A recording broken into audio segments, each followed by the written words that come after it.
जय श्री कृष्ण दोस्तों, राधे राधे। ऋतु भक्ति चैनल में आप सबका स्वागत है। आज श्रीमद् भागवत महापुराण में तृतीय स्कंद का दूसरा अध्याय आरंभ होने जा रहा है। उद्धव जी द्वारा भगवान की बाल लीलाओं का वर्णन। श्री सुखदेव जी कहते हैं, जब विदुर जी ने परम भक्त उद्धव से इस प्रकार उनके प्रियतम श्री कृष्ण से संबंधित रखने वाली बातें पूछी, तब उन्हें अपने स्वामी का स्मरण हो गया और वे हृदय भर आने के कारण कुछ भी उत्तर ना दे सके। जब वे 5 वर्ष के थे तब बालकों की तरह खेल ही खेल में श्री कृष्ण की मूर्ति बनाकर उनकी सेवा पूजा किया करते थे और उनमें तन्मय होकर उन्हीं में लीन रहते थे।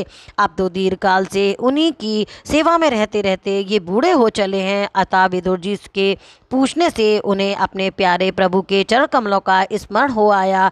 उनका चित्त विरह से व्याकुल हो गया। फिर वे कैसे उत्तर दे सकते थे। उद्धव जी श्री कृष्ण के चरण अरविंद मकरंद सुधा से सरोवर होकर 2 घड़ी तक कुछ भी नहीं बोल सके। तीव्र भक्ति योग से उसमें डूबकर वे आनंद में मग्न हो गए थे। उनके सारे शरीर में रोमांच हो गया था तथा मूंदे हुए नेत्रों से प्रेम के आंसुओं की धारा बहने लगी थी। उद्धव जी को इस प्रकार प्रेम प्रवाह में डूबे हुए देखकर विदुर जी ने उन्हें कृतकृत्य माना। कुछ समय बाद जब उद्धव जी भगवान के प्रेम धाम से उतरकर पुनः धीरे धीरे संसार में आए, तब अपने नेत्रों को पोंछकर भगवत लीलाओं का स्मरण हो आने से विस्मित हो विदुर जी से इस प्रकार कहने लगे। उद्धव जी बोले, विदुर जी, श्री कृष्ण रूप सूर्य के छिप जाने से हमारे घरों का काल रूप अजगर ने खा डाला है। वे श्रीहीन हो गए हैं। अब मैं उनकी क्या कुशल सुनाऊं। ओ, ये मनुष्य लोग बड़ा ही अभागा है।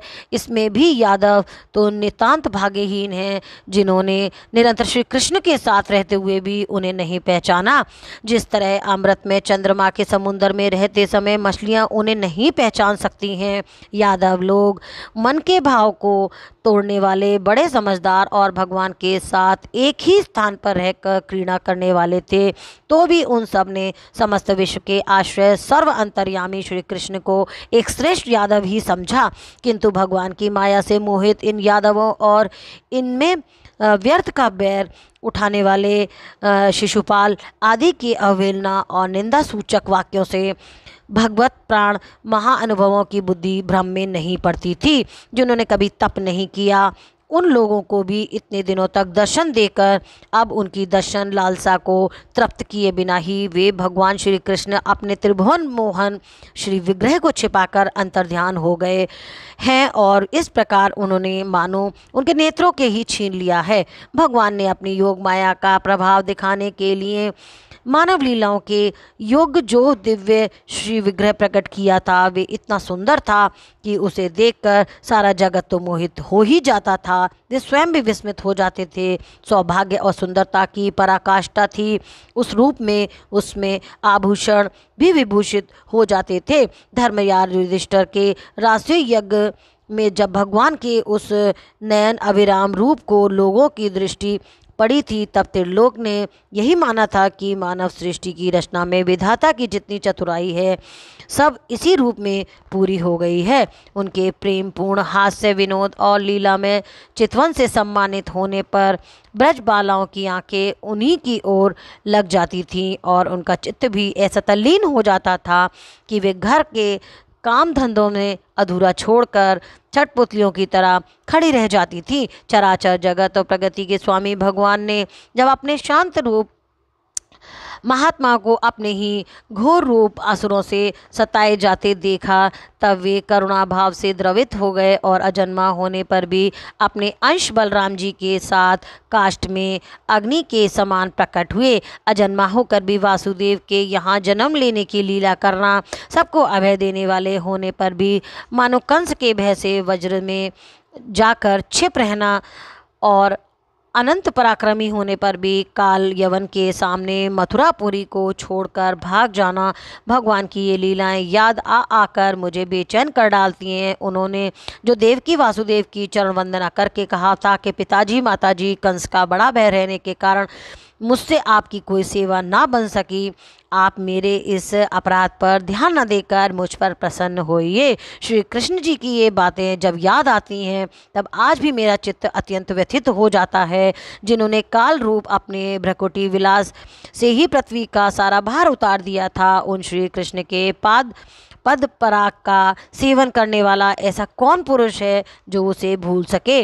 आप लोगों ने तो रासुई यज्ञ में प्रत्यक्ष ही देखा था कि कृष्ण भगवान से द्वेष करने वाले शिशुपाल को वे सिद्धि मिल गई जिसके बड़े बड़े योगी भली भांति योग साधना करके स्पृहा करते रहते थे। उनका विरह भला कौन सह सकता है। शिशुपाल के ही समान महाभारत युद्ध में जिन दूसरे योद्धाओं ने अपनी आंखों से भगवान श्री कृष्ण के नयन अभिराम मुख कमल का मकरंद पान करते हुए अर्जुन के बाणों से बिंदकर प्राण त्याग किया, वे पवित्र होकर सबके सब भगवान के परम धाम को प्राप्त हुए। स्वयं भगवान श्री कृष्ण तीनों लोकों के अधीश्वर हैं, उनके समान भी कोई नहीं है, उनसे बढ़कर तो कौन होगा। वे अपने स्वतः सिद्ध ऐश्वर्य से ही सर्वदा पूर्ण काम हैं। इंद्र आदि असंख्य पालगण नाना प्रकार की भेंटें ला लाकर अपने अपने मुकुटों के अग्रभाग से उनके चरण रखने की चौकी को प्रणाम किया करते हैं।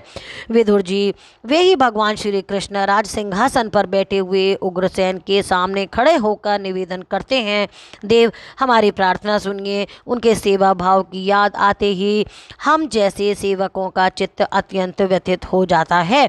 पापिनी पूतना ने अपने स्तनों से हलाहल विष निकालकर श्री कृष्ण को मार डालने की नीयत से उन्हें दूध पिलाया था, उसको भी भगवान ने वे परम गति दी जो धाय को मिलनी चाहिए। उन भगवान श्री कृष्ण के अतिरिक्त और कौन दयालु है जिनकी शरण ग्रहण करे। मैं असुरों को भी भगवान भक्त समझता हूँ, क्योंकि वैर भाव जनित क्रोध के कारण उनका चित्त सदा श्री कृष्ण में लगा रहता था और उन्हें रणभूमि में सुदर्शन चक्र आदि भगवान को कंधे पर चढ़ाकर झपटते हुए गरुण जी के दर्शन हुआ करते थे। ब्रह्मा जी की प्रार्थना से पृथ्वी का भार उतार कर उन्हें सुखी करने के लिए कंस के कारागार में वासुदेव की के यहाँ भगवान ने अवतार लिया था। उस समय कंस के डर से पिता वासुदेव उन्हें नंद बाबा के वज्र में पहुंचा दिया था। वहाँ वे बलराम जी के साथ 11 वर्ष तक इस प्रकार छिप कर रहे। उनका प्रभाव वज्र के समान बाहर किसी प्रकार प्रकट नहीं हुआ। यमुना के वन में किसी के हरे भरे वृक्षों पर कलरव करते हुए पक्षियों के झुंड रहते थे। भगवान श्री कृष्ण ने बछड़ों को चराते हुए ग्वाल बालों की मंडली के साथ विहार किया था। वे वज्रवासियों की दृष्टि आकृष्ट करने के लिए अनेकों बाल लीला उन्हें दिखाते थे। कभी रोने से लगते तो कभी हंसने लगते तो कभी सिंह शावक के समान मुग्ध दृष्टि से देखा करते थे। फिर कुछ बड़े होने पर वे सफ़ेद बैल और रंग बिरंगी शोभा की मूर्ति गौओं को चराते हुए अपने साथी गोपों की बांसुरी बजा बजा कर रिझाने लगे। इसी समय जब कंस ने उन्हें मारने के लिए बहुत से मायावती और मनमाना रूप धारण करने वाले राक्षस भेजे, तब उनको खेल ही खेल में भगवान ने मार डाला, जैसे बालक खिलौनों को तोड़फोड़ कर डालता है।